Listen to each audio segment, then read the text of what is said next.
Bonjour à tous, c'est Simon, et bienvenue dans ce nouvel épisode de la réflexion du lundi. Et si le confinement avait du bon? Lâcher comme ça peut faire dresser les poils, et on voudrait me dire, mais ferme ta gueule, t'as vu le nombre de morts, t'as vu l'économie, on peut même pas sortir de chez soi. Alors oui, on vit une période difficile, ça c'est incontestable. Mais cette période difficile, elle nous pousse à réfléchir, elle nous pousse à nous remettre en question, elle nous pousse à passer de l'ordre au chaos. Alors, on prend conscience qu'on n'est plus les maîtres du monde et qu'un organisme de quelques nanomètres peut vraiment nous mettre en PLS. On se rend compte aussi que certaines libertés, qui nous semblaient de mise, peuvent nous être retirées pour le bien commun. Et cette situation qu'on vit actuellement, je l'ai retrouvée dans un livre que je lis actuellement, qui s'appelle 12 règles pour une vie, un antidote au chaos, de Jordan Peterson. Donc c'est un livre que je trouve vraiment très intéressant et je pense que je vais pas mal m'en servir pour les prochaines réflexions du lundi. Alors pour lui, le monde des expériences se divise en 3 composantes essentielles. La première, c'est l'ordre, la deuxième, c'est le chaos, et la dernière, c'est la conscience. Prenons le premier, le chaos.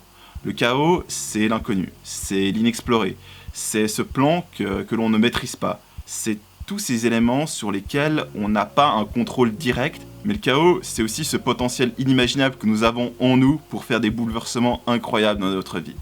Le chaos, c'est aussi la liberté et la possibilité de faire des choses grandioses. Et en face du chaos, nous avons l'ordre. L'ordre, c'est le connu, c'est la hiérarchie, c'est un plan qui se déroule sans accroc. C'est quand on dit « Ok, très bien, j'ai envie que B se produise, donc on met en place les choses pour que B se produise et B se produit. » L'ordre, c'est le cocon familial, c'est notre pays, c'est la ville que l'on connaît, c'est notre entreprise qui prospère. L'ordre, ça peut être tout autant quelque chose de géographique, comme par exemple justement notre maison, notre ville, notre foyer, mais ça peut aussi être quelque chose de conceptuel, la hiérarchie dans notre société par exemple. Mais l'ordre, c'est aussi la tyrannie, l'abrutissement et l'uniformité. Je disais que l'ordre, c'était justement un plan qui se déroule sans accroc. C'est quand on a prévu que B se produise, donc on fait tout pour que B se produise, et au final, B se produit. Et justement, on n'aime pas trop sortir de l'ordre. On n'aime pas trop que le plan ne se déroule pas exactement comme prévu et nous emmène vers le chaos. Ça vous rappelle pas quelque chose? L'ordre, dans Le Seigneur des Anneaux, c'est la comté. C'est cet endroit paisible où finalement rien ne se passe. Le chaos, c'est le royaume des nains, avec le trésor dont Smaug s'est emparé. Le chaos, c'est aussi l'aventure. Et ce schéma d'ordre et de chaos, c'est un schéma qu'on retrouve énormément dans la quête du héros. On le retrouve aussi énormément dans les Disney. Par exemple, Pinocchio.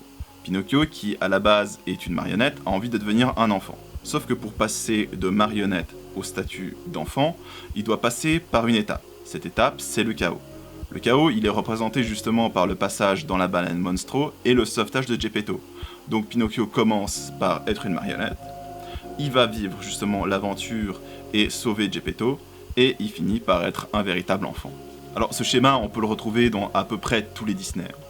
Et c'est ça justement que je trouve génial, c'est que finalement, Disney, c'est pas genre juste des dessins animés de divertissement pour les enfants avec aucun message positif. Et cette dualité d'ordre et de chaos, elle peut aussi être représentée par un signe que tout le monde connaît, le yin et le yang. On a l'ordre qui est représenté par le serpent blanc, et le chaos qui est représenté par le serpent noir. Et ce serpent blanc, qui représente l'ordre, il possède un point noir. Et au fait, ce point noir, il représente le potentiel chaos qui peut subvenir à n'importe quel moment. Comme par exemple, on a une entreprise florissante, ça marche bien, donc on se trouve dans l'ordre. Mais on n'est jamais à l'abri que du coup une crise financière ou que quelque chose se produise qui fait que finalement on sort de l'ordre. Et en un claquement de doigts, on passe justement de l'ordre au chaos. Et il en va de même pour le chaos, représenté par le serpent noir et son point blanc. Ce point blanc, c'est la potentielle étincelle qui nous permet de nous éveiller. Mais il y a une dernière chose. Au fait, entre le serpent blanc et le serpent noir, entre l'ordre et le chaos, il y a une frontière.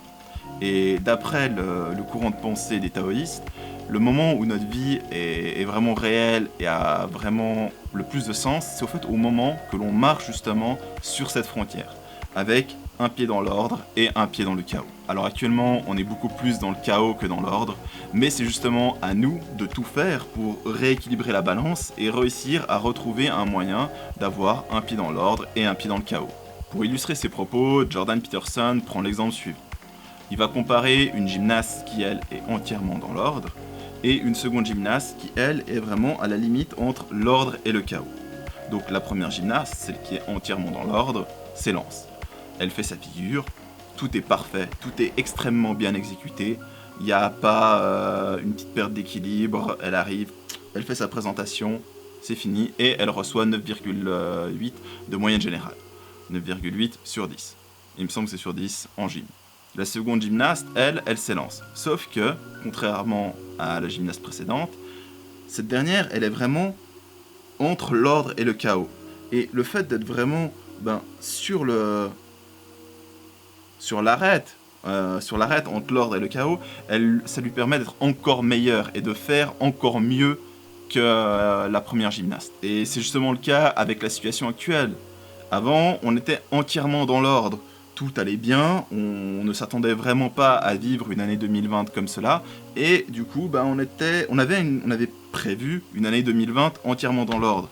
Et là, l'arrivée avec ce confinement, on a totalement chaviré et on est passé dans le chaos. Et notre travail, c'est justement de réussir à trouver un moyen de balancer de l'ordre au chaos pour réussir à trouver un équilibre et se retrouver justement sur la frontière de l'ordre et du chaos.